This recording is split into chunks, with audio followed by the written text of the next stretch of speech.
ಸರಿಸುಮಾರು 500 ವರ್ಷಗಳ ಹಿಂದಿನ ಇತಿಹಾಸ ಇರತಕ್ಕಂಥ ಮತ್ತೆ ಚೋಳರ ಕಾಲದಲ್ಲಿ ನಿರ್ಮಾಣಗೊಂಡಂಥ ಈ ಒಂದು ವಿಶಿಷ್ಟವಾದ ದೇವಸ್ಥಾನಕ್ಕೆ ಇವತ್ತು ನಾನು ಬಂದಿದ್ದೀನಿ. ನಮಸ್ತೆ ಸ್ನೇಹಿತರೆ, ನಾನಿವತ್ತು ಬಂದಿರೋದು ನಮ್ಮ ಕನಕಪುರದ ಸಾತ್ನೂರು ಬಳಿ ಇರತಕ್ಕಂಥ ನಾಗರಸನ ಕೋಟೆಯ ಬಂಡೆ ಬಸವೇಶ್ವರ ಸ್ವಾಮಿ ದೇವಸ್ಥಾನಕ್ಕೆ. ಈ ಒಂದು ದೇವಸ್ಥಾನದ ಎದುರುಗಡೆ ಇರತಕ್ಕಂಥ ಬೆಟ್ಟದಲ್ಲಿ ಒಟ್ಟು 6 ಗುಹೆಗಳು ನಾವು ನೋಡ್ಬೋದು. ಅದರಲ್ಲಿ ಒಂದು ಗುಹೆ ತುಂಬಾನೇ ಮುಖ್ಯವಾಗಿರ್ತಕ್ಕಂಥದ್ದು.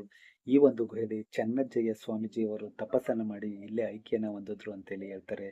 ಆ ಒಂದು ಗುಹೆಯಲ್ಲಿ ಅವರ ಪಾದುಕೆಗಳನ್ನ ಕೂಡ ನಾವು ನೋಡ್ಬೋದು.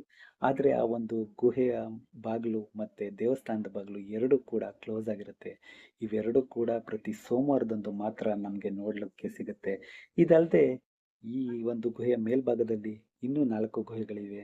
ಆ 4 ಗುಹೆಗಳು ಖಾಲಿಯಾಗಿದೆ, ಒಳಗಡೆ ಏನೂ ಇಲ್ಲ. ಮತ್ತೆ ಈ ಒಂದು ಬೆಟ್ಟದ ಮೇಲ್ಗಡೆ ಒಂದು ಬಸವನ ವಿಗ್ರಹನ ನೋಡೋದಕ್ಕೆ ಸಿಗುತ್ತದೆ. ತುಂಬಾನೇ ಸುಂದರವಾಗಿರುತ್ತೆ. ನೀವೇನಾದರೂ ಈ ಒಂದು ಜಾಗಕ್ಕೆ ವಿಸಿಟ್ ಮಾಡಿದರೆ ಒಂದು ಕಮೆಂಟ್ ಮಾಡಿ. ಇಲ್ಲ ಅಂತ ಹೇಳಿದ್ರೆ ಒಂದ್ಸಲ ಖಂಡಿತ ವಿಸಿಟ್ ಮಾಡಿ.